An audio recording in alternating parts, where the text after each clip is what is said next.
Yeah, those types of things you do pass. So. Yeah, of course. Yeah. Thank you. I think I told you that. Mhm. It's this generation, they don't like you. The mayor? I did tell the mayor, he's here, he was making a cup of coffee. He's 11 and he does soccer practice and goes for in the mornings. He goes to the school at Sunbridge. So his mom will take him up there and he's like, Mom, do you really have to go up there? Like,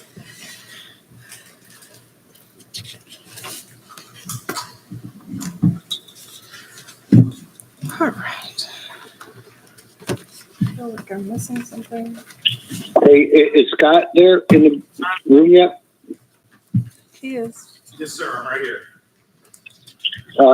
Can you walk me through or call me on my personal phone so I can get, walk me through to get on how to get on YouTube? Sure, yes. Do you need his I'll personal give you a call number? right- I'll give you a call. I can give you his personal Thank number. you, buddy. What number is he on? Go to Well, no, he wants to- youtube.com. So Yeah, watch but what our number is he pictures. calling Go on? to So you have to hang up. No, not if it calls on his personal phone. Well, he said his personal. I said, can you call me on my personal? Just try it out. I heard it. You need it?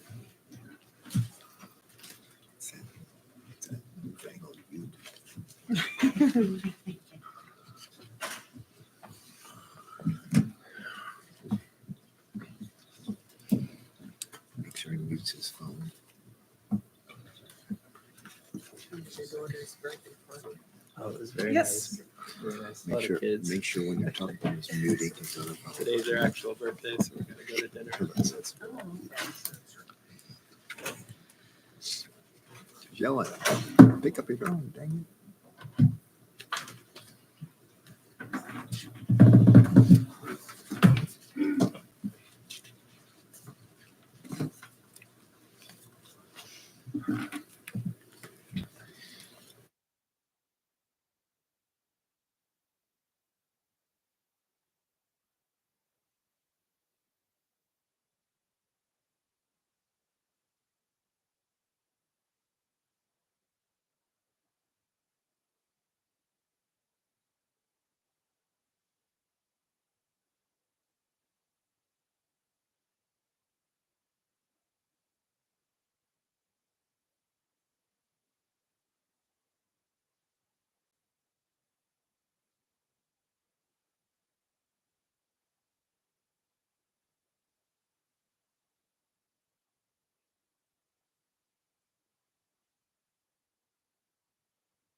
All right, we'll go ahead and call this meeting to order. This is the Community Redevelopment Agency for Tuesday, May 19th, 2025. And can we all please stand for the Pledge of Allegiance? I pledge allegiance to the flag of the United States of America and to the republic for which it stands, one nation, under God, indivisible, with liberty and justice for all. All right, Madam Clerk, please call the roll. Chair Roviston. Here. Vice Chair Fletcher. Here. Member Paul. Here. Member Irvin. Here. Member Gilbert. Here. Member Wagner. Here. Member Loden. Here. Thank you. All right, and first up, we have the P3 mixed-use development with the public parking project. Good afternoon, Board. Antoinette Forbes, Economic Development Director. I just wanted to give a little bit of background based on our last meeting where we talked about the P3 and wanted to inform you of what the traditional procurement process is. Because there was some questions on reference to how the committee collectively evaluated the scores. So traditionally, when we have a proposal or proposals that come in for a solicitation, there is an evaluation committee that is formed. They review and come up with a consensus and have a short list. And then from that short list, presentations are done. And then after that presentation, the committee can elect to do a recommendation of award. In this case, it's a bit different. And so I also wanted to reference the committee members, which we had, because it wasn't strictly economic development staff. However, I did serve on the committee. It also consisted of David Brido, our project manager, Abismail Abreu, our strategic initiatives administrator, Jeff Cooper, our finance director, Kevin Philblinger, our public works director. So that is the committee. Each one came with their individual skill sets to look at the project and its totality. And based on the scoring criteria, try to determine which one would be the most advantageous for the city. But that in mind, it was the board member, not council, it was the board member's direction to bring the top three. And what we received were 3 proposals. Additionally, the scoring criteria, they were 20 points each, all evenly distributed. And it was based on the development plan and project schedule, qualifications and experience, financial benefit analysis, consistency with the project goals, and the organizational and financial resources. So with that being said, just wanted to give you a little bit of context in reference to the procurement process and how we got to where we are. The board had also requested, it was quote called an apples to apples comparison because we did receive 3 very different proposals. What we've tried to do is give you an economic analysis that's based on the proposals as they were submitted. So as close as comparison as possible. So it includes not just an analysis based on the proposals, but also the questions that the board members respectively asked and were submitted to the proposers. So you have received at this point the economic report. My apologies. We received it late Friday, so you received it on Monday. We as staff are still going through it ourselves, but we wanted to be able to give this information to you as soon as possible. We also have the economist, Paul Shrewman, which I am confident I mispronounced his last name, but he is available and he's going to walk you through his report and also be available for questions at the end to give you a better determination of how he got to his evaluation. I also want to be clear that what he provided was not a recommendation, but simply an assessment based on the proposals and the responses that were provided.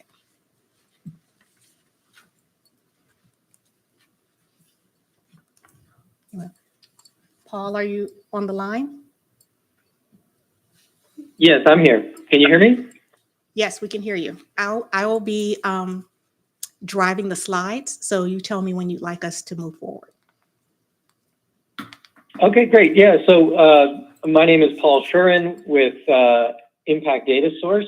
We are an Austin, Texas-based economic consulting firm.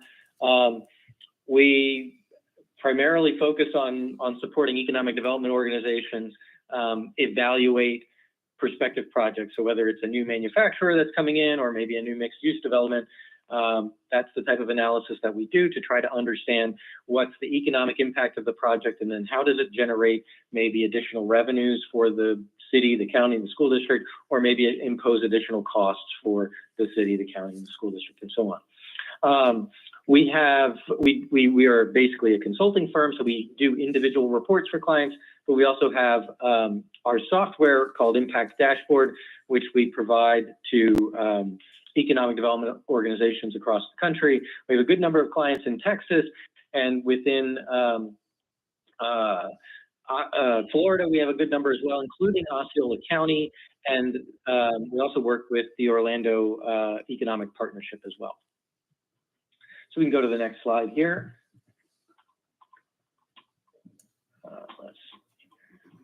All right, so the big idea here with the analysis was to try to just take the information that was provided in the proposals from the 3 different proposals, as well as then eventually incorporating some of the responses to the RFI, to the kind of the follow-up questions. And what we wanted to do was kind of put them into a consistent framework. As you probably know, there was a component of the proposal that was asking for what's the economic impact of this, or what's the taxable value of your project. And everyone kind of responded to that in their own way. And so we wanted to kind of, just put everybody in kind of the same workflow here, so that there would be a little bit more ability to compare things, as well as to even be a little bit more exhaustive in terms of the type of analysis that we're going to do. So that was the setup. We wanted to understand what was being planned. So in terms of number of apartments, the size of maybe other commercial space and so forth, and kind of put everybody in kind of the same framework. So we can go to the next slide here. So with a project like this that we're talking about, we're going to have economic impacts. So when I say economic impacts, we're just talking about money changing hands. So when the company or the developer constructs the apartment complexes and parking garage, they're spending money. So that one-time kind of construction impact is one of the economic impacts that we're going to estimate. In addition, we're going to estimate the ongoing economic impact of the apartment complex or the retail space, or potentially the tenants in that retail space. So for the construction economic impacts, what we're doing is looking at the projected construction expenditures that the developers provided. So each of those provided some estimate of their expenditures. And so we use that to drive our estimated economic impact of that.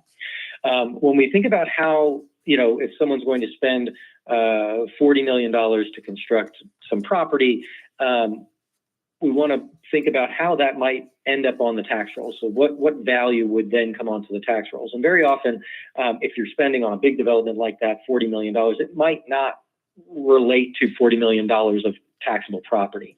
In the instance of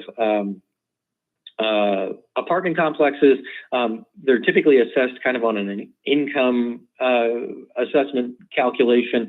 So what I did in order to kind of get some bearings for how things are done in Osceola County, essentially for the assessor, we looked at about 40 different multi-family apartment complexes, those with 50 units or more, which would be kind of similar to what we're talking about here.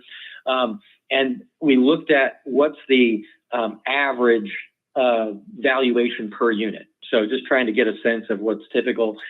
So in this case, we saw there was a range of about 112,000 to 230 per unit in terms of valuation. The average and the median were both right around 183, 182.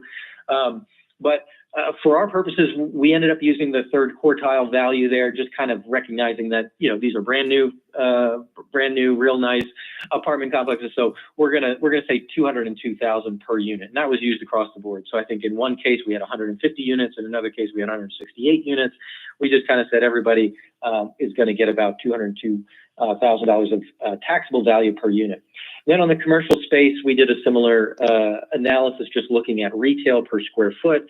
Again, the average and the median were right around 107 or 105.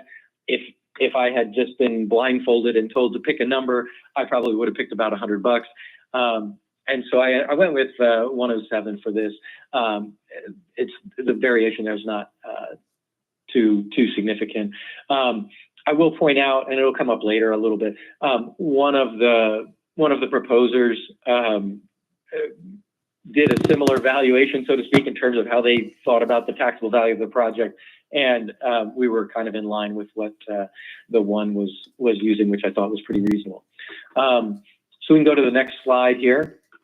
As a part of understanding the entire project, we want to understand the potential for these new residential units to be filled by new households to the city of St. Cloud. And so here, we wanted to get a better understanding maybe of the household income that these folks might have.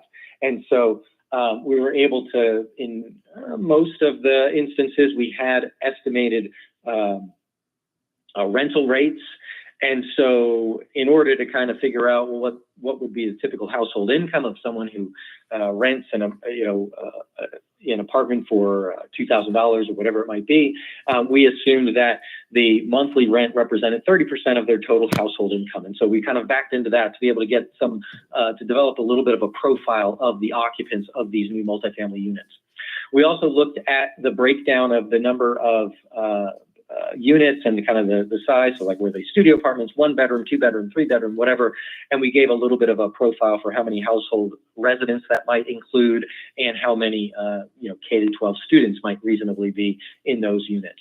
And so that kind of gave us, again, a little bit of a demographic profile to understand the types of potential occupants, and it varied a little bit across the different projects. As we talk about the ongoing economic impact, we did include some job creation kind of associated with the apartment complex for leasing and maintenance and those types of operational activities as it kind of operates into the future. And so we estimated that kind of based on the revenues that were projected to be generated, and we're able to use our economic impact model to say if a apartment complex is going to generate X amount of revenue, we can expect this amount of employment to be supported through that activity. On the commercial space, all of the proposals included some amount of square footage of commercial space.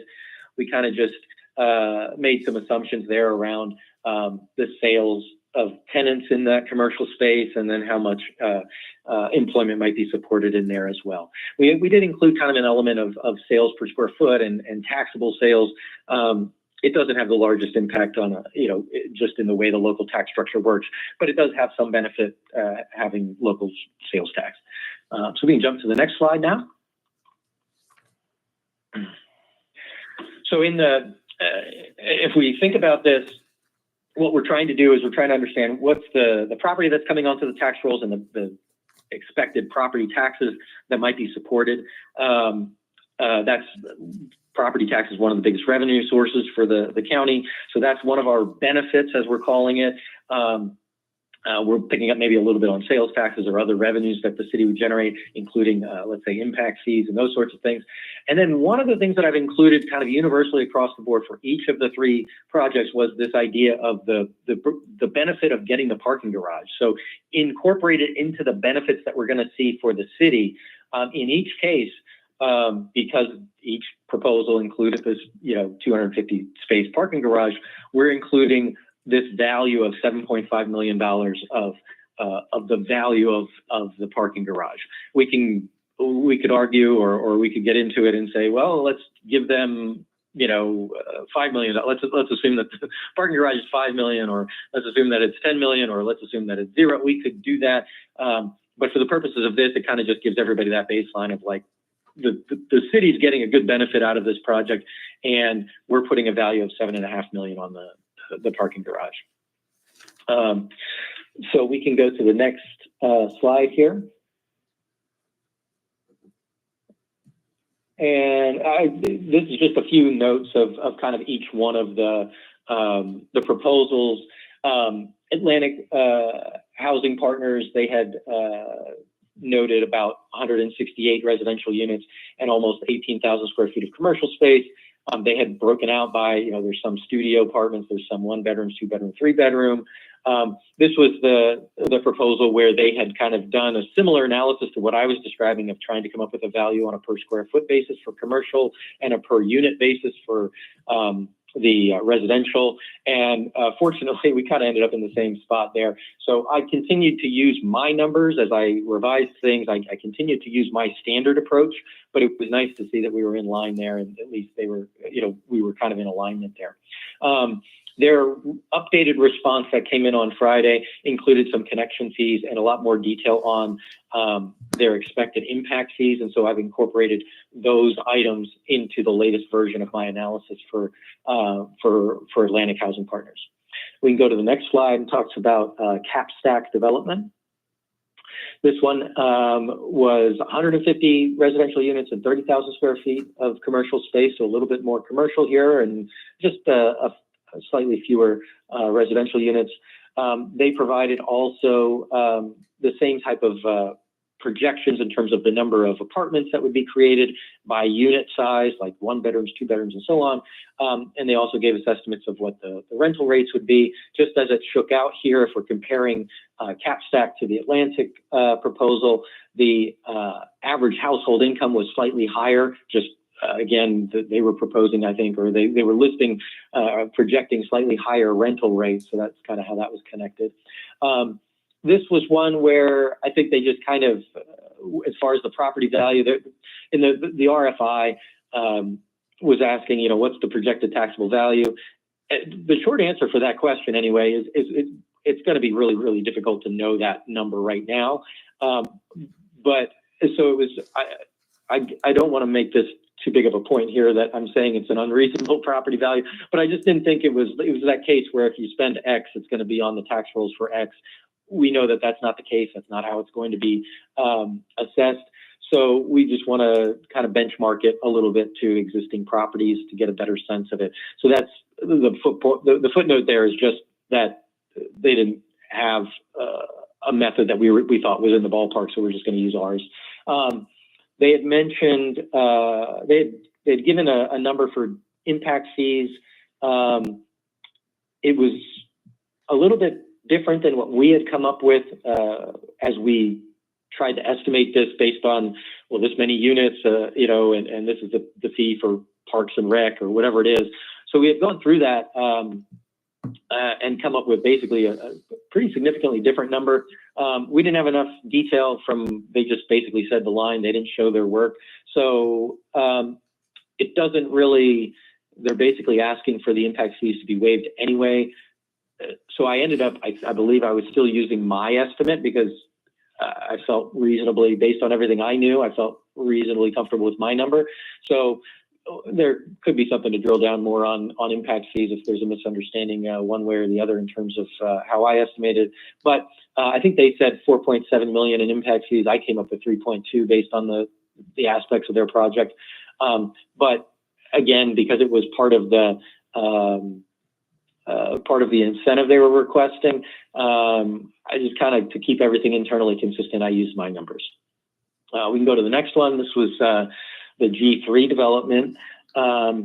This one, they were looking at a fewer number of units relative to the other two proposals. I think they had quoted 30 to 40 units. And they didn't, I don't believe they, even in the follow-up, I don't think they gave us anything in terms of what they expected the average rent to be. So for my part, 30 to 40 was kind of a range. So I ended up using just 35 as a midpoint. In the follow-up, they did tell us 8,000 square feet of commercial. They had mentioned kind of a similar project that they had done called the Rail Yard, which also was 8,000 square feet. So I guess that can give us a sense of what they were thinking about there. Again, the property value, I don't believe to be estimated in the kind of a reasonable way. They did come back with, I think, the 35 to 40 million in terms of total expenditure. Again, I used a midpoint of 37.5 as a construction estimate there. So there was, in the initial proposal for G3, there was some missing information. We got a little bit more in the response to the request for information, but like I say, there's still kind of a little bit of, nailing down the exact number of units and kind of the breakout of what types of units and so forth. So the G3, we had to fill in some of the gaps there, but I think we're reasonably close in terms of what we had to work with there. So now we can go to the next slide. Let's see where we at. And this is the comparison. So this is kind of packing a lot of information onto one page. We can start with just the first column and then we can kind of see how the rest of the columns go. But if we look at the Atlantic column, we're coming up. So this is the city fiscal impact over 20 years. So the attached reports that I think everyone has a copy of, we have for each project or for each developer, we have a one-page summary and then kind of a more detailed report, so multi-page report. And in these reports, we're looking at the city, the county, the school district, and the water management district and everything. But as we're looking at the summary on this slide right here, we're just focused on the city's fiscal impact. And we're looking at it over the next 20 years. So there's this, each of them had a little bit of a ramp up in terms of what they said, if it was going to be a couple years, or maybe the one was 2 phases and that sort of thing. So we wanted to give a nice long look at this of 20 years and put them all in the same time frame. And when we say benefits, what we mean by that benefit number, that is number one, as I mentioned, this idea of the garage. So part of the benefit of the project is that the city is going to benefit with getting this 250 parking space garage. And that we valued at $7.5 million across the board. So that's one of the things that's in that benefit. Another thing that's in the benefit would be the estimated property taxes that would be paid on this new development. And so that's what we see there as the 21 million. It's a number of different things. It includes for example, like the impact fees and so forth like that. Let me get another slide here. And you know, that's what we're looking at with the 21 million. We're thinking about all the various revenues that might be supported in the city, either from the development. Member Gilbert? Nay. Okay. Motion carries. And so obviously number 3 would be cap stack. Yes, sir. All right. Okay.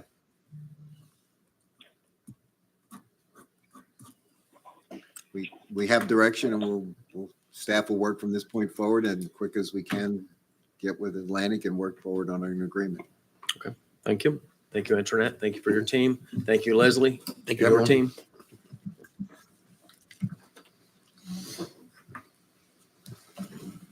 Are we done? No, we have one more item. That's why she's standing at the podium. And I enjoy your Sorry, company. Dad.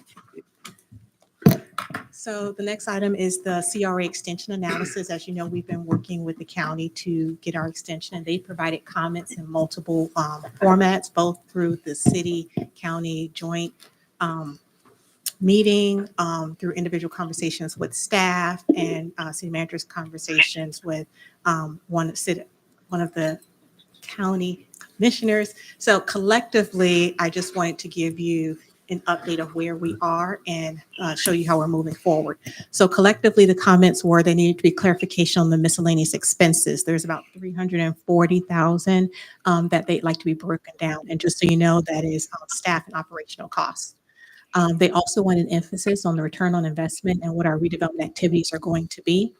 They wanted the removal or redirection of certain projects. And by the way, as I go down this list, I'm also going to show you how we intend to address them. They also want to change the language of not referencing downtown, but instead the central business district. They also want to increase focus on P3s, which we are starting to do, as well as more density and property acquisition and larger projects that increase the tax value, which of course is the main function of a CRA. The removal of policing services, which we will be doing effective October 1st. And the identification of opportunity sites for acquisition. They wanted us specifically state the properties that we were looking to acquire. They also had a comment about facade projects not offering much in terms of value. So to demonstrate the ROI, we will show that we have 576 active businesses in the CRA. We intend to compare that, by the way, with our initial findings of necessity in our CRA master plan to see the increase. Initial numbers show that we had about 500 or so businesses when the CRA first started. So there's been a small incremental increase. Also, we can show that the city has contributed to the CRA, and we're not just relying solely on county funds. So we do have, since 2017, 2.8 million that we've transferred from the general fund. Now, we've paid more than that, but because of the way it's been allocated in previous years, it's going to take a little bit more digging for us to find the exact amount. But the purpose of it is to really just show the county that we are also basically putting our money where our mouth is. We also intend to inform them about our intention of our future land use update and how we are maximizing the use of certain spaces. So specifically our MAC, our Medical Use Arts Campus, and seeing how we can assist in creating opportunities for there to be more businesses in the target industries in order to create more redevelopment. That goes along with enhanced safety and walkability and higher land use. So we are also going to identify how crime has actually decreased since the CRA has started. And so we actually have the original numbers, I found them today, of our crime stats from '05, and we're going to be able to compare them to where we are now to show that since the inception of the CRA, how we have increased safety. We're also going to highlight our alignment with county priorities and show how we are over-delivering versus the original projections. And to do that, we will, there are some objectives that are listed in our master plan of things that we intend to do. We're going to showcase how we have either accomplished them or they are actually in progress now. Examples of successful projects, we intend to show them. So besides the downtown revitalization project, the VFW renovation was a project that really highlighted what the CRA can do, as well as the Old Makinson building that now not only became where fire is, but also the creation of Breezes St. Cloud. In reference to the facades, I thought it was important for us to address that because we've done I think about a little less than 70 facade projects since 2013. And so because staff has put so much time in it, we needed to showcase quantifiably how that equated to more investment for the county. So we actually prepared a spreadsheet that shows here are the projects that we did, here was the tax assessed value before the CRA did any sort of renovations or improvements, and then here's the value now. So based on the CRA's $780,000 investment, we had a 10.9% increase in tax assessed value. We also intend to showcase, and I'm going to speed through some of these, but we also intend to focus on property acquisition because that was something that was very important to the county and it's also very important to this board. So we do intend to identify sites that we are going to purchase. I know a couple of the sites that we mentioned was we are still interested in the Kisselback property. We received direction from the board in reference to the school board property. We can also highlight that we had purchased 900 Ohio Ave. So we do intend to showcase some of the properties that we're looking to purchase, as well as increasing density, which the P3 mixed use project is a perfect example of such.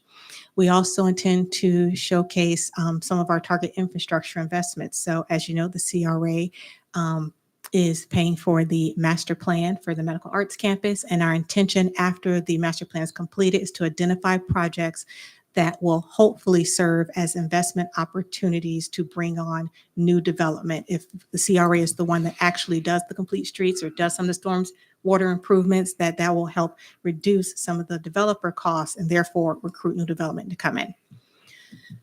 We also intend to emphasize on some of our public-private partnerships and be able to work with some of our resource providers in order to help leverage some of our resources. We also intend to, what's the word I'm looking for, modify the scope for the Centennial Park project so that, because that wasn't a project that was really, that they saw value in, that we're going to now modify it to just reflect the restroom and not the park in itself. And then I also mentioned about the master plan that we intend to showcase. The majority of projects that were listed in the master plan are either complete or underway. Additional projects that align with the county and the city's priorities. So we looked at some of the projects that are in the CRA that are currently under the city's CIP plan. And we were looking at those projects to see how can we leverage some of the CRA resources to either help expedite the project or take some of the financial burden off of the city. So the ones that have the asterisk are city projects that are already under the master plan, the CIP. And then we also intend to add on 192 improvements on the business side in order to make our central business district and gateway more of a destination location. And then I already mentioned about the MAC.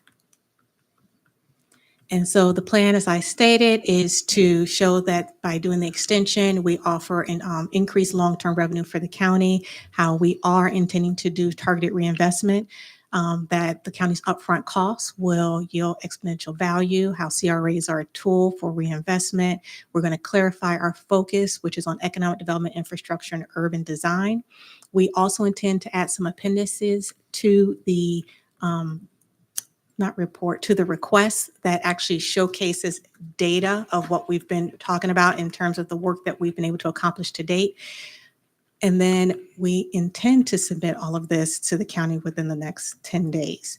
So at this point, I know I sped through it pretty quickly, but I wanted to just give the board an update of where we were with that extension request. Wanted to find out, is there any additional comments, projects, or deliverables that you'd like to see added into our requests? All right, I'm going to go ahead and ask Councilmember Gilbert, Member Gilbert, if you have any comments.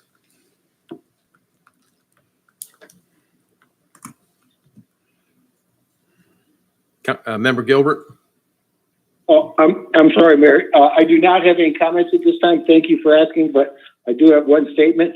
If Councilmember Urban can wish his daughter happy birthday for me. This is very sweet. Thank you, Member Gilbert. And Member Loading, do you have any comments from Antoinette? I do not have any comments. Thank you. And Member Urban? Did I read correctly? The CRA legislation is not moving forward this session, at least. Yeah, it failed. Okay. So we have a little bit of time to continue negotiating with the county on these things. All right, good. That's all I have. I think this is a great step moving forward. Vice Chair Fletcher? I just want to say thank you to all the hard work that you've put into this. I know that we've been going back and forth with the county for quite some time. And I think with our intergovernmental meeting, we've got really good feedback from them. And we are putting together a plan to be able to present to them. And hopefully the county will agree to what we put together and extend. I would hope that they would extend our CRA so we can continue the vital work that we have, ongoing in our city. So thank you. Thank you. All right, can you go back a few slides, please? Just tell me where to Two stop. more. Yeah, sorry. I think two more. Yeah, right there. Mhm. So shift in language. They don't want us to refer to it as downtown anymore Correct. okay.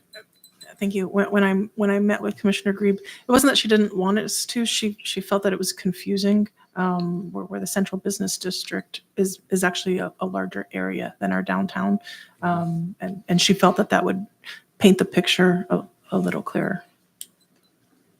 Okay, and what is this clarification of miscellaneous expenses? Correct. So under the last submission, we had something called miscellaneous expenses, which was a little over 300,000. And they wanted that itemized to see exactly what that was. And that is salaries, that is operational cost. So they just want the breakdown of what that is, because they were concerned that it was police services. I see. And we've reduced that down to 1, but then it's going to expire October? Is that Well, what- we have an agreement we have an ongoing agreement, but we, in preparation of the city's budget, we have absorbed the full salary of that remaining police officer into the general fund.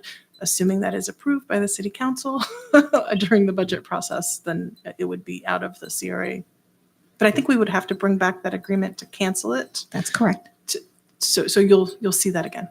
Okay, and who are you negotiating with, or who are you speaking with at the county? Or is that with Commissioner Grebe? Because Commissioner Grebe, after the intergovernmental meeting, she's a very strong proponent of CRAs. She used to, actually, when I met her, I worked at the city of Kissimmee, and she was I was a staff person supporting the city of Kissimmee CRA at their meetings, and she was on their board. So she had a lot of experience with CRAs, and so she wanted to help us. And so she offered to meet with me and talk through and strategize. So took advantage. That's where came back. that comment came from. But you're also meeting with folks. I am also, so on a staff level, I am meeting with Christina Morris, the Economic Development Director, as well as Amanda, I'm going to mess up her last name, Clavio. She's one of the assistant county managers. Okay. All right, Member Paul. Yes, on the removal policing services, are we indicating that we no longer need, the officers under the CRA, or can you elaborate on that more? Sure. So originally when the statute allowed for policing services, it is for innovative policing, but it was kind of loosely defined. And so when we brought the CRA officers on, it was in direct alignment with the entertainment district. And so when the entertainment district first came about, then yes, there was a heavier presence of officers assigned directly to the CRA. However, now with the elongation of that ordinance, and now there's more familiarity of when our hours of operation are, as well as there's been a really great community engagement with the downtown businesses. So the number of officers assigned there, you really don't need as many. However, it's my understanding that that doesn't mean it's a complete removal of officers. It's just they will no longer be funded through the CRA. And I also, just for historical information, so the CRA also paid for the CCTVs in the downtown area. That was also part of the agreement that we had previously funded. Okay, thank you. And do we have any other comments from members? All right. Well, thank you very much, Antoinette. Thank you. And thank you to your team. And any members from the public would like to comment today?